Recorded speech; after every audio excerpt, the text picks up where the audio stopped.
Hello my dear students, welcome to Taransar classes, and today I am here with a new poem that is A Roadside Stand by Robert Frost. So now I want to explain you the whole poem, but before explaining it I would like to tell you that what do you mean by a roadside stand. While just going through the highway you might have seen small kind of shop. They are not good looking, but even then sometimes you find some goods or some things that are definitely helpful to you. It may be any kind of eatable as well. So in the very first stanza, look at the very few lines and they clearly indicates the condition of such roadside stands. Means the little old house was out with a little new shed in front at the edge of the road where the traffic sped. A roadside stand that too pathetically pled, it would not be fair to say for a dole of bread. Then what for? Actually, it would not be fair to say for a dole of bread means basically the donations. It don't ask for any donations. Then, but for some of the money, the cash whose flow sports the flower of the cities from sinking and withering faint. Now look at the explanation. What does the poet say? He says, there was a little old house by the roadside, a little new shed that had been added to it on the outside. So it was in front of the house and was at the edge of the road, and fast vehicles kept going up and down the road. The little shed was put up as a roadside stand, and though it was new, it looked very pathetic. It would not be fair to say that it had been put up for any dole of bread. Dole of bread here means any kind of donations or any kind of alms. Alms here means any kind of begging. It had been put up to earn a little money in cash. The poet satirically or mockingly remarks that the flow of money is always good for the economy of a nation, and the spending of some money at a roadside stand can help in this flow. It's very clear from the stanza 1. Now look at the stanza 2. The Polish traffic passed with a mind ahead, or if ever aside a moment, then out of sorts, at having the landscape marred with the artless paint of signs as turned wrong or and turned wrong, offered for sale wild berries in wooden quarts, or crook-necked golden squash, or round fruit means with silver warts. Now these are some of the lines that clearly indicates the attitude of those people who are just passing through those roads in their very imported car or even valuable cars, or we can say these elegant looking vehicles speed past the roadside stand paying no attention to it, and if ever anyone sitting in them looks aside, they feel annoyed or angry to see the signs that have been painted artlessly at the stand. Means they start just making some or finding some faults in the roadside stand and whatever they have painted there. And what they think that the beauty of the landscape has been marred by these signs. The purpose of these signs is to attract the attention of those going that way, and they indicate the kind of things that can be had from there. And this particular stand has some wild berries or golden squash of for sale, and or there is some beautiful picture of a mountain scene, and those who have turned to look at the stand, they have money in their pockets. Now this is again a very just contradictory line that have been put up by the poet, because they have money, no doubt, but they don't want to buy anything from there. And then the poet sarcastically asks them that if they have the money, then why they keep the money with them if they don't want to buy anything from such stands. And that's why the poet's tone is here very sarcastic or bitter for all those people who just pass by these stands but don't buy anything from there. Now look at the stanza 3, what the poet says here. The heart to the scenery wouldn't be my complaint so much as the trusting sorrow of what is unsaid. Here far from the city we make a roadside stand and ask for some money, some city money to feel in hand, to try if it will not make our being expand. And even what he says further, and give us the life of moving pictures promise, that the party in power is said to be keeping from us. So these lines again highlight the pathetic conditions of the poet on watching all this happening and with all the roadside stand there. And he simply says that my complaint is not that the landscape has been marred by the artless paint, but rather his complaint is the sorrow of the betrayed trust that has not been openly expressed by the poor farmers. In their heart of heart, they say that they have put up a roadside stand far from the city. Here they hope to earn some money, and they hope that the money they will thus earn will help them to make their lives better, and they hope that it will give them the kind of life they see in motion pictures. But those who are in the opposition say that the party in power is not allowing this to happen. So but when this same opposition comes in power, things would still be the same. Then the other party will start saying the same thing.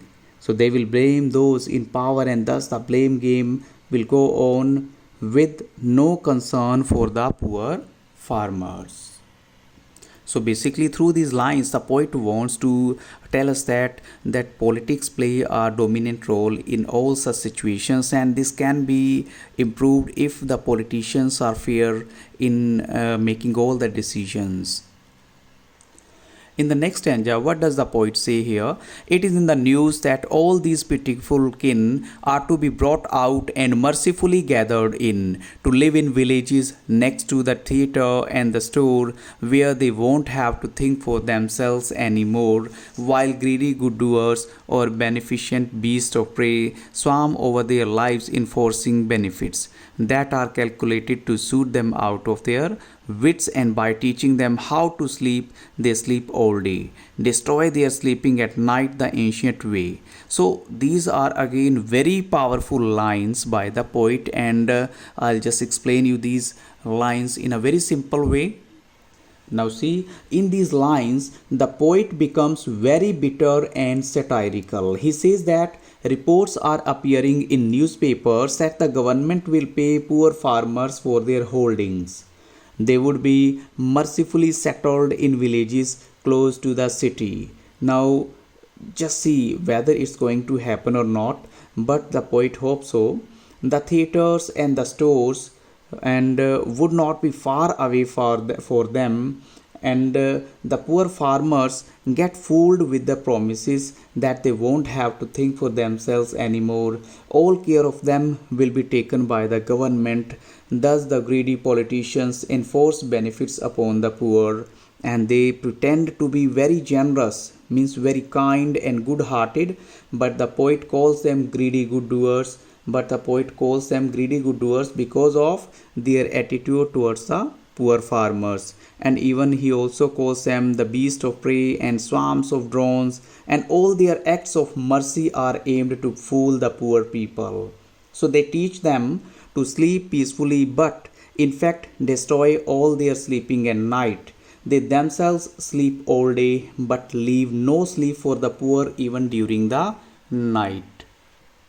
In stanza 5, what does the poet say here? Sometimes I feel myself I can hardly bear the thought of so much childish longing in vain. The sadness that lurks near the open window there, lurks here means hidden, near the open window there, and that waits all day in almost open prayer for the squeal of brakes, the sound of a stopping car, of all the thousand selfish cars that pass, just one to inquire what a farmer's prices are, and one did stop but only to plow up grass, in using the yard to turn back and turn around, and another to ask the way to where it was bound. Now you just see the pathetic condition of the roadside stand, because no doubt many a cars stop there, but not to buy anything from them, but rather they ask for different things, or like the land, the price of the land, or they just turn the car left or right. So I just explained the whole thing here. The poor farmers who have set up roadside stands keep waiting all day for a customer. But the childish wait proves in vain, because hardly anyone stops there at a stand, and they keep sitting with their sad faces near the open window and wait all day long. The poet says that he can hardly bear the pain of waiting in this manner. The poor farmers wait all day. They keep praying for the squeal of brakes and for the sound of a stopping car, and thousands of selfish cars pass that way. The poor farmers pray that just one of them should stop there and ask what their prices are. At last, one does stop there, but it stops only to turn back, and for this purpose, it uses the yard in front of the stand, and in doing this, it tears up the grass in the yard, and another one stops there only to ask where that road leads to, and still another one stops to ask if there or if they can sell it a gallon of petrol. And when they find that there is no petrol with the poor farmer, then what happens? Then definitely when they don't get anything like that, they feel irritated. Even the poet remarks that the car could have easily seen that there should or could not be no petrol at such roadside stand, and their getting cross was a sign of their own stupidity. So the poet reflects that the people really who are passing through the roadside stand, they do not have any mind, or they ask for such things which are not to be sold by such a roadside stand. Now we have to see what does the poet say in the last stanza. He says, "No, in country money, the country scale of gain, the requisite lift of spirit has never been found, or so the voice of the country seems to complain. I can't help owing the great relief it would be to put those people at some stroke out of their pain, and the next day I come back into the scene. I wonder how should like you to come to me and offer to put me gently out of my pain."